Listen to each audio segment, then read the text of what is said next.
अभी तक आप लोगों ने पढ़ा सविता की शादी उसके पिता गरीबी के कारण उससे उम्र में बड़े देव से कर देते हैं, जो कि उसके लायक किसी तरह से नहीं है। फिर भी सविता समाज के डर से अपना वैवाहिक जीवन निभाती रहती है। एक दिन उसके घर में पेंट करने वाले आते हैं, जिसमें से एक व्यक्ति को गिरने से बचाते हुए वह छू जाती है और उसकी यह छुअन उसके अंदर एक अजीब सी तरंग जगा देती है। अब आगे। तभी अचानक उसे रमेश की आवाज आती है और वह संभल जाती है, खुद को उस सोच से निकालने की कोशिश करती है और अपना हाथ खींच लेती है उस जगह से जिस जगह तक पहुंचने के लिए हर मर्द हर हद तक गुजर जाता है और पहुंचकर भी पहुंच पाता है।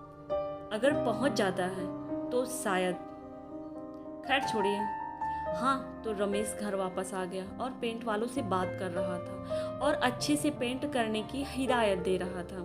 सविता, ओ सविता, कहाँ हो? अंदर आते ही वह उसे ढूंढने लगा। जी बोलिए, सविता कमरे से बाहर आती हुई बोली।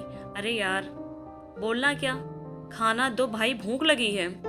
रमेश हाथ पैर धोते हुए बोला, अभी लगाती हूँ। सविता रसोई में जाती हुई बोली, सुनो, उन्हें कुछ चाय पानी वगैरह दिया या नहीं, या सारा दिन बस बिस्तर तोड़ती रही?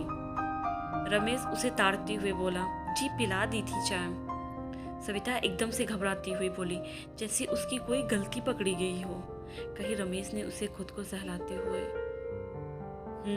ठीक है। खाना खाते हुए रमेश बोला। जब खाना खाकर रमेश उठा और सविता उसकी झूठे बर्तन उठाकर रसोई में ले रखने गई थी, अचानक उसने देखा कि रसोई में चाय के बर्तन साफ करके रखे हुए थे। यह कौन कर गया? शायद उन्हीं में से कोई रख गया हो। तो मतलब कोई उसे देख चुका है उस हालत में, क्योंकि वो रसोई उसके कमरे से आगे है और जब वह कमरे में खुद को महसूस कर रही थी, उसके कमरे का दरवाजा खुला था। वह खुला ही रह गया, तो मतलब, और शर्म से डूबी जा रही थी, खुद को असहज महसूस करने लगी थी। बड़ा अजीब सा लग रहा था, खुद को वह नंगा महसूस कर रही थी। सुनिया, वह बर्तन मैंने रख दिए थे रसोई में धोकर। देव ने उसे देखकर बोला, आप जब आराम कर रही थी, मैंने सोचा क्यों जगाना, और रसोई में जाकर कप धोकर रख दिया। देव उसकी आंखों में देखकर बोला। उसकी वह नजर उसके अंदर तक चली गई। सुनीता को लगा शायद वह उसे कह रही हो, मैं उस साथ से हर वह धुन निकाल सकता हूँ जो तुम चाहती हो और तुम्हारी जिंदगी को संगीत की तरह तरंगित कर सकता हूँ। छी, क्या सोच रही हूँ मैं? सविता ने खुद को संभाला। जी आगे से ऐसे मत आना, सविता ने तपाक से नीचे नजरें करते हुए बोला और अंदर चली गई। क्या हुआ बे? भाभी जी कैसे तड़प गई?